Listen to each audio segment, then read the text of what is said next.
Bonjour à tous, alors, je commence déjà par alors. J'ai un tic à dire alors. Bonjour à tous, aujourd'hui c'est la suite sur le cours des inéquations. Ce qui va nous intéresser aujourd'hui, ce sont les problèmes. Allez à la page 5 des feuilles de théorie, je vais faire l'exemple. Dans le premier paragraphe, juste en dessous du titre, vous voyez que certains problèmes peuvent se résoudre par la mise en inéquation de données. Et vous voyez aussi que l'énoncé des problèmes fait intervenir les termes du genre supérieur à, inférieur à, au moins, au plus. Il y en a des tas d'autres. Vous pouvez les mettre dans une couleur de fluo. Imaginons, moi je prends du vert.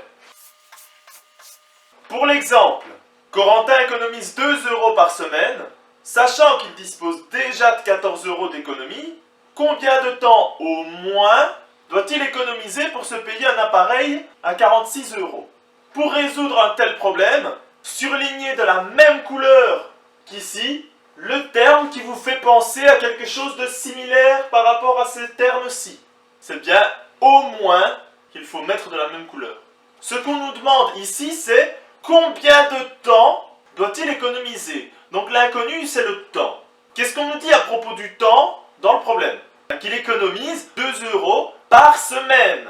C'est-à-dire qu'en une semaine, il aura 2 €, en 2 semaines, 4 €, en 3 semaines, 6 €, etc., etc., etc. Donc l'inconnu ici, c'est le nombre de semaines. Ensuite, on nous dit qu'il dispose déjà de 14 €. Ça veut dire qu'après une semaine, il aura 14 €, après 2 semaines, 14 €, après 3 semaines, 14 €. Ça ne changera pas.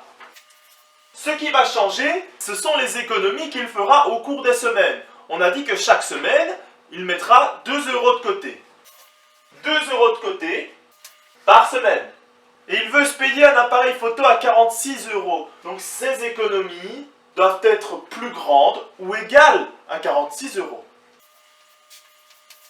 Le membre de gauche, ce sera ses économies.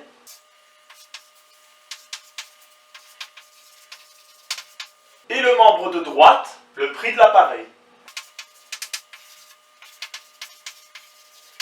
Si on a bien fait la mise en inéquation, après, il faut la résoudre tout simplement. On laisse tous les x d'un côté, tout le reste de l'autre. 46 moins 14, ça fait 32. Donc au final, x doit être supérieur ou égal à 16. Si vous êtes encore en train de regarder cette vidéo, dites-moi en commentaire le nom d'un sport, peu importe lequel. Dans un problème, il faut toujours terminer par une petite phrase. Ici, x, on a dit que c'était le nombre de semaines, donc il faudra économiser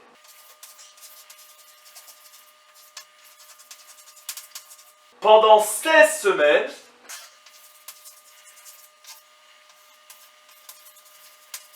minimum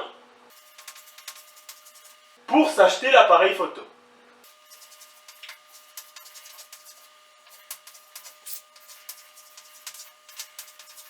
Si vous avez peur de votre réponse, on peut peut-être essayer de voir si cela correspond bien par rapport à l'énoncé. Chaque semaine, il économise 2 €. Ça veut dire qu'après 16 semaines, il aura 32 €. Et au départ, il avait 14. 32 € plus ses 14 € de départ, ça nous fait bien 46 €. 46 €, c'est le prix de l'appareil, donc c'est bon. S'il économise plus que 16 semaines, il lui restera quelque chose. Vous pouvez maintenant faire les 4 exercices qui sont au bas de la page. Si vous voulez la correction, vous m'envoyez un petit mail.